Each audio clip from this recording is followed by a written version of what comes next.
تعد الطيور من الكائنات الفقارية ذوات الدم الحار، وتشكل مجموعة هامة من مملكة الحيوان العظمى، ويتواجد منها حوالي 9000 نوع حول العالم، إلا أن بعض الطيور غريبة للغاية. في مقطع اليوم سنقدم لكم الطيور السبع الأكثر غرابة في العالم.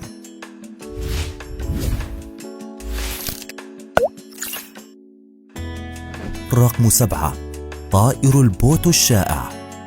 يعرف هذا الطائر باسم البوت الشائع على الرغم من أن اسمه العلمي غير ذلك.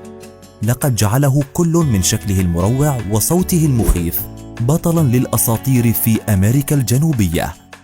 خلال النهار يستطيع هذا الطائر التخفي بين أغصان الأشجار بفضل لون ريشه، أما عيناه باللون الأصفر فيساعداه على الرؤية دون أدنى مشكلة خلال الليل، ومن ثم اصطياد فرائسه. رقم 6. طائر أبو مركوب، والذي يعرف أيضا في بعض المناطق باسم حذاء النيل الأبيض وأبو أحذية في السودان.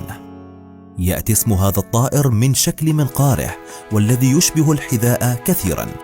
يرجع أصل هذا الطائر إلى أفريقيا، وأحيانا ما يبلغ ارتفاعه 1.5 متر، وبذلك فهو يعد من أكثر الطيور ارتفاعا في العالم.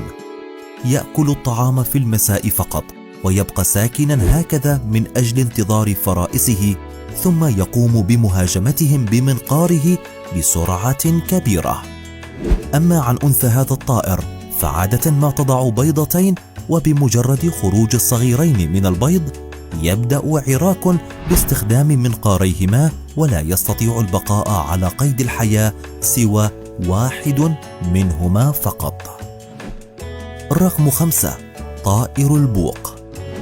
هو طائر جميل يرجع أصله إلى غابات جنوب شرق آسيا. يتميز بشكل أساسي بتلك الخوذة من الكيراتين على رأسه. يعرف هذا الطائر بوفائه، ويختار شريكه لمرة واحدة طوال حياته. يتغذى على الفواكه والمكسرات، كما أنه يقوم بتوزيع البذور، مما يسمح بنمو العديد من أنواع النباتات. يبلغ عرض جسمه حوالي 1 متر. رقم 4. طائر الفرقاط. يعيش هذا الطائر في المناطق الاستوائية من المحيطين الهادئ والأطلنطي. هو طائر كبير الحجم، وعادة يصل عرضه إلى 1 متر، على الرغم من أنه إذا فرد جناحيه يصل عرضه إلى 2 متر. عادة ما يكون لونه أسود مع أجزاء بيضاء. يستطيع البقاء في الهواء لوقت طويل لأن جناحيه أكبر كثيرا من وزنه، وبذلك فهو يقضي جزءا كبيرا من وقته في البحر. رقم 3. الكوكات الزهري. يمتلك الكثيرون هذا الطائر كحيوان أليف، وهذا لأن جماله مبهر. يتميز هذا الطائر بريشه ذو الألوان المتعددة والرائعة. يعد من الطيور الأصغر حجما، يبلغ عرضه 35 سنتيمتر، وعادة ما يعيش في الغابات المفتوحة والمناطق شبه القاحلة، لأنه في هذه المناطق يستطيع التغذي على البذور من الأشجار والأعشاب. رقم 2. طائر الكاغو. هو طائر غريب للغاية، وهو ينتمي إلى مجموعة الطيور التي لا تستطيع الطيران. على الرغم من ذلك يستخدم جناحيه لفردهما، وبالتالي الحركة سريعة في الغابة. بالإضافة إلى ذلك فإنه يستطيع التحرك في المياه بسهولة. أما عن طرفيه فهما باللون الأحمر البراق مثل منقاره، ويختلف لون ريشه بين الرمادي والأبيض. وننتهي برقم 1. طائر الطيهوج. على رأس القائمة نتحدث عن هذا الطائر الأكثر غرابة.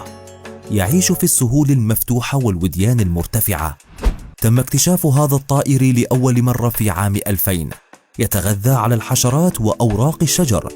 تتميز الذكور بألوان معينة في ريش ذيلها، بالإضافة إلى أنهم يمتلكون كيسين من الهواء باللون الأصفر. بعدما تعرفت على هذه الطيور أي منهم هو الأكثر غرابة؟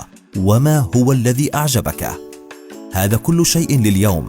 قم بالضغط على زر أعجبني والاشتراك معنا في القناة.